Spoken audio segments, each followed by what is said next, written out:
Bonjour à tous et à toutes, enchantée de vous retrouver sur ma chaîne YouTube. Aujourd'hui, je vais parler des états de la matière.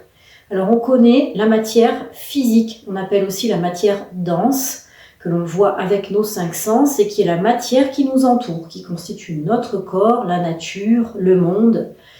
Mais il y a d'autres états de la matière contenus dans cette matière physique dense, qui sont des états de la matière dont la densité varie de la matière dense vers la matière la plus subtile, et tous ces états de la matière du plus dense au plus subtil sont contenus dans le même espace, sont imbriqués les uns dans les autres.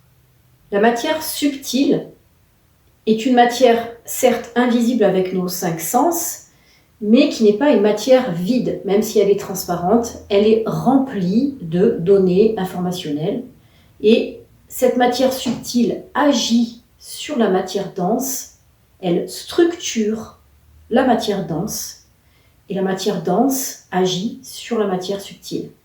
Alors, dans le milieu de la santé, sur quel type de matière ou densité de matière agissons-nous?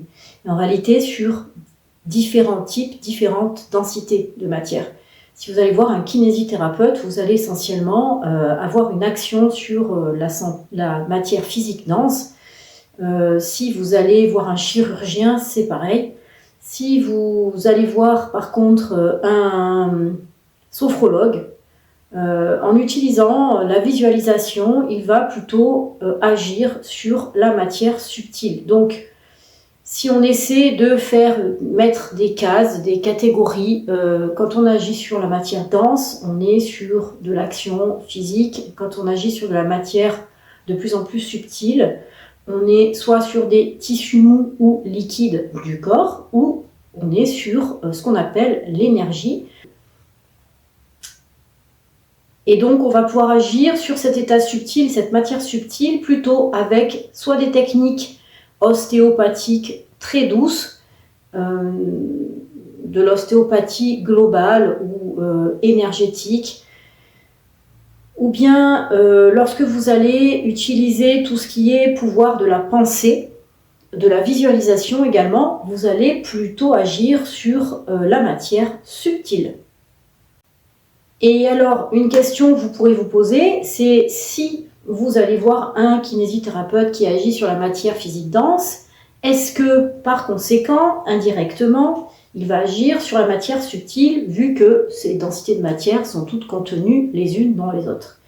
Eh bien oui, mais en partie seulement. Donc vous pouvez utiliser effectivement des méthodes agissant sur le corps physique et avoir une disparition totale d'une douleur, ou utiliser des méthodes agissant sur le corps subtil comme l'ostéopathie globale ou des thérapies énergétiques ou la fasciathérapie ou des techniques visuelles, sophrologie, intériorisation, et avoir une disparition totale de la douleur.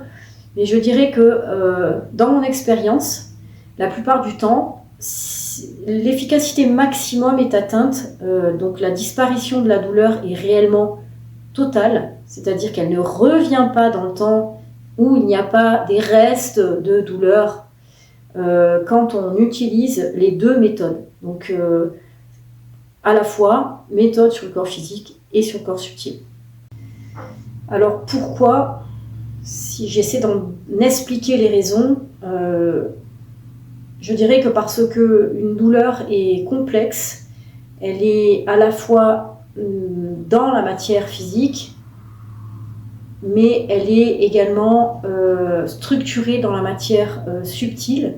Donc, d'ailleurs, très souvent, une douleur apparaît lors d'un traumatisme, que ce soit un traumatisme physique ou métabolique ou émotionnel. Mais une douleur physique est liée à un stress d'apparition. Et donc, c'est en s'occupant des états de la matière physique et subtile que réellement l'origine d'un choc, d'un traumatisme ou d'une douleur, qu'elle soit subite ou chronique, a le plus de chances d'être solutionnée. Je vous souhaite à tous et à toutes une excellente journée ou soirée et je vous dis à bientôt pour une prochaine vidéo.